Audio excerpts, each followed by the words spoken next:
وَلَقَدْ يَسَّرْنَا الْقُرْآنَ لِلذِّكْرِ فَهَلْ مِن مُّدَّكِرٍ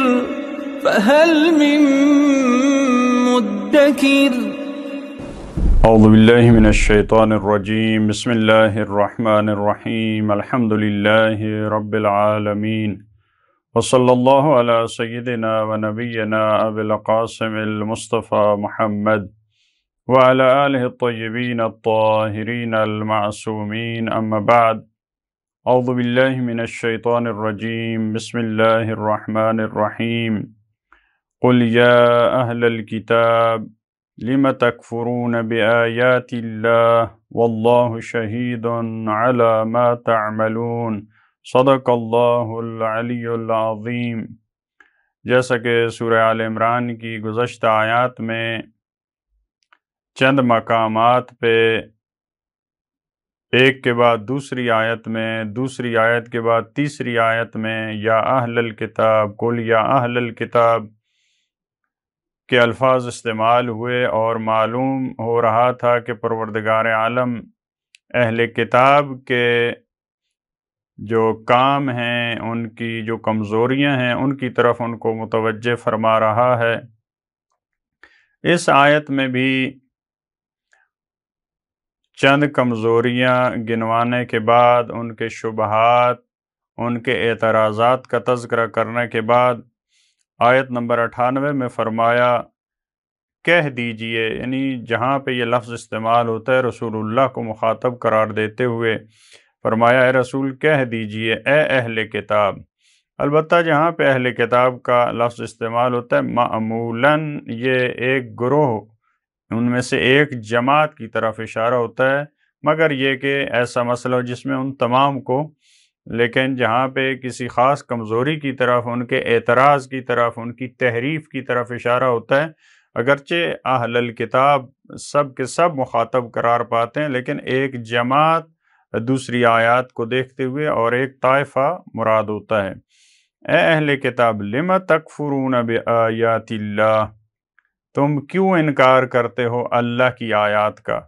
لم تکفرون بآیات اللہ، تم کیوں انکار کرتے ہو اللہ کی آیات کا؟ پہلے بھی اس کے بارے میں گفتگو گزری کہ اہل کتاب کو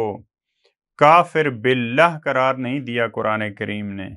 ان کو کافر بآیات اللہ قرار دیا ہے۔ یہ اللہ کی آیات، اللہ کی نشانیوں، اللہ کے احکام، مختلف احکام کا انکار کرنے والے ہیں۔ یہ وہ جو کافر ہیں جو خدا کا انکار کرتا ہے، اس سے ایک مرحلہ نیچے کا کفر ہے، کیونکہ کفر کے بھی مراحل ہیں جیسا کہ اسلام کے مراحل ہیں۔ لہٰذا ان کو متوجہ کرتے ہوئے فرمایا لم تکفرون بآیات اللہ،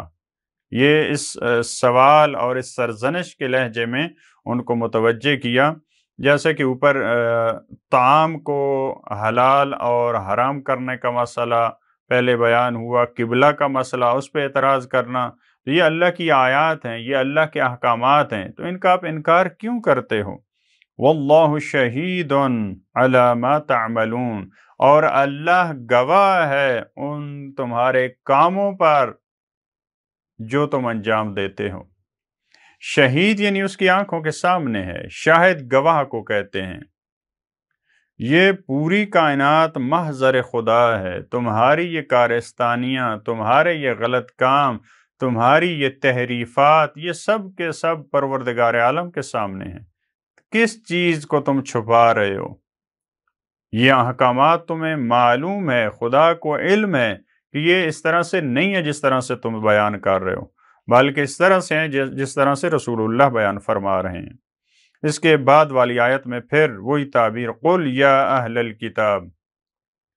پہلی آیت میں قل یا اہل الکتاب، یہاں پہ دوبارہ وہی تعبیر، اور یہ تاکید کے لیے دوبارہ رسول اللہ کو یہ دستور دینے کے لیے قل کا لفظ یہاں پہ دوبارہ سے کہہ دیجئے اے اہل کتاب لم تصدون عن سبیل اللہ، تم کیوں روکتے ہو اللہ کی راہ سے؟ تصدون اعراض کے لیے، پش پھیرنے کے لیے بھی استعمال ہوتا ہے، روکنے کے لیے استعمال ہوتا ہے، کیونکہ یہاں پہ بعض افراد کو یہ روکتے تھے، ان کو دین سے دور کرنے کی کوششیں کرتے تھے، لہٰذا یہاں پر روکنا اس معنی میں اگر لیا جائے تو مناسب ہے، صد عن سبیل اللہ یعنی اللہ کے راہ سے روکنا۔ لما تصدون عن سبیل اللہ من آمن، جو شخص ایمان لاتا ہے۔ تو اس آیت کے لب و لہجے سے یہ معلوم ہے کہ مومنین جو ایمان لانا چاہتے تھے یا جن کا ایمان ابتدائی تھا، کوشش کرتے تھے اہل کتاب کہ ان کو روکا جائے،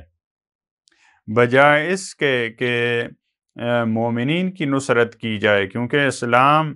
اور رسول اللہ کے پیغام لانے سے پہلے یہ بھی مومن تھے جب تک انکار نہیں کیا رسول اللہ کا اور قرآن کا۔ ان کا یہ حق تھا کہ رسول اللہ کے معاون بن جاتے، ناصر بن جاتے، مددگار بن جاتے،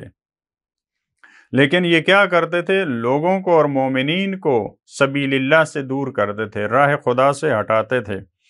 عوجاً ان کی راہ میں ناہمواریاں پیدا کرتے تھے۔ عوج، اعوجاج بعض دوسرے مقامات پہ بھی یہ استعمال ہوا، ٹیڑھے پن کو کہتے ہیں، غلط تحریف کی وجہ سے بھی ہو سکتا ہے اور ناہمواریاں پیدا کرنا تاکہ وہ آسانی سے اس راستے پہ نہ چل سکیں، لہٰذا یہ راہ خدا سے روکتے تھے۔ جو ان میں کمزوریاں تھیں اس سے فائدہ اٹھاتے ہوئے ان کے لیے، مسلمانوں کے لیے ناہمواریاں پیدا کرتے تھے، ان کے لیے مشکلات کھڑی کرتے تھے۔ وَأَنْتُمْ شُهَدَاء، حالانکہ تم خود گواہ ہو اس بات پر کہ جو یہ مومنین کر رہے ہیں، جو رسول اللہ فرما رہے ہیں، جو قرآن کا دستور ہے، جو قرآنی احکامات ہیں وہ صحیح ہیں، اور جو یعنی یہ قرآن کریم نے بار بار ان کے لیے شہداء کا لفظ وَأَنْتُمْ تَشْهَدُونَ وَأَنْتُمْ شُهَدَاء یعنی علم کا لفظ وہ بھی استعمال کیا ان کے لیے کہ تمہیں علم ہے، تم جانتے ہو، لیکن یعنی تم اپنے جیسے ہوتا ہے نفس میں ان چیزوں کو حاضر پاتے ہو۔ یہ علم نہیں ہے کہ جس کو تم یہ کہو کہ ہم تو بھول چکے تھے یہ معلومات، یعنی حاضر ہے تمہارے، شہید اسی کو کہتے ہیں جو حاضر ہوتا ہے، گواہ ہوتا ہے۔ وَأَنْتُمْ شُهَدَاء یعنی تم حاضر ناظر ہو اس بات پہ، تم بھولے نہیں ہو، تمہارے ضمیروں میں، تمہارے ذہن میں یہ چیز موجود ہے۔ وَمَا اللَّهُ بِغَافِلٍ عَمَّا تَعْمَلُونَ، اور اللہ غافل نہیں ہے ان تمہارے کاموں سے جو تم انجام دیتے ہو۔ اور یہ پہلی بات تو یہ ہے کہ تمہیں معلوم ہے، تم حاضر ناظر ہو، تمہیں بڑی اچھی طرح سے علم حاصل ہے، تمہیں ادراک ہے کہ تم غلط کر رہے ہو، اور پھر یہ ہے کہ پروردگار عالم بھی غافل نہیں ہے، ایسا نہیں ہے کہ خداوند عالم کو علم نہیں ہے، تمہارے گواہ ہونے کا، تمہارے عالم ہونے کا پروردگار عالم کو بھی علم ہے اور اس سے غافل نہیں ہے۔ اس کے بعد آیت نمبر 100 میں فرمایا یا ایھا الذین آمنوا، اب وہ مومنین جو ان کی جو مکاریاں تھیں، جو ان کی چالیں تھیں، ان کا شکار ہو جاتے تھے، اور ان کی وجہ سے، ان کے کہنے پر وہ اسلام سے واپس پلٹ آتے تھے، پھر کفر کی حالت میں چلے جاتے تھے، شک و تردید کا شکار ہو جاتے تھے، ان مومنین کو اور ان مسلمانوں کو متوجہ کرتے ہوئے فرمایا یا ایھا الذین آمنوا ان تطیعوا فریقا من الذین اوتوا الکتاب، اگر تم نے اطاعت کی، اگر تم نے ان کا کہنا مانا، فریقا من الذین، ایک جماعت، ایک گروہ جس کا یہ کام تھا، من الذین اوتوا الکتاب، اگر تم میں سے کسی نے، اہل کتاب وہ افراد جن کو کتاب دی گئی، یہ بھی قرآن کریم کی بہت خوبصورت تعبیر ہے، بار بار ان کے لیے یہ کہ وہ لوگ ہیں جن کو کتاب دی گئی، یعنی آسمانی کتاب کے ہوتے ہوئے اتنی بڑی خیانت کہ مومنین کو صحیح راستے سے دور کر رہے ہیں، مسلمانوں کو ایک اللہ کے سچے نبی کی اطاعت سے ہٹا رہے ہیں اور ان کی پیروی سے دور کر رہے ہیں۔ لہٰذا مسلمانوں متوجہ رہو، اگر اہل کتاب میں سے ایک گروہ اس کی اگر تم اطاعت کرو گے،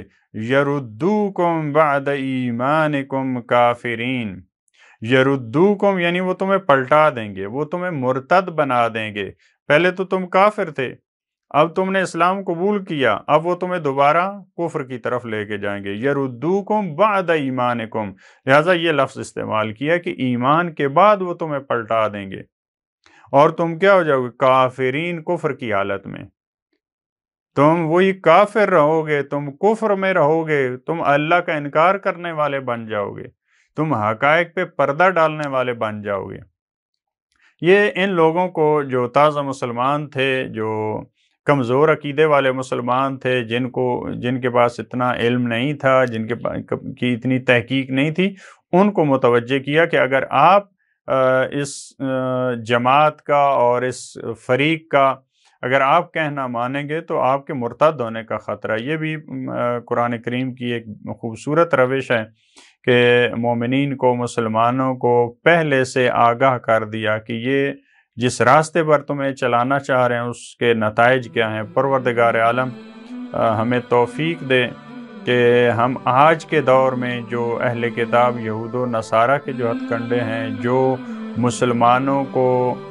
صحیح راستے سے، جو قرآن کا راستہ ہے، جو رسول اللہ کا راستہ ہے، جو اہل بیت کا راستہ ہے، اس سے ہٹانے کے لیے جو یہود و نصارہ کی سازشیں ہیں، جو باطل فرقوں کی سازشیں ہیں، پروردگار ہمیں اس سے بچنے کی اور ان کا اچھی طرح سے مقابلہ کرنے کی توفیق عطا فرمائے۔ اللہم صل علی محمد و آل محمد۔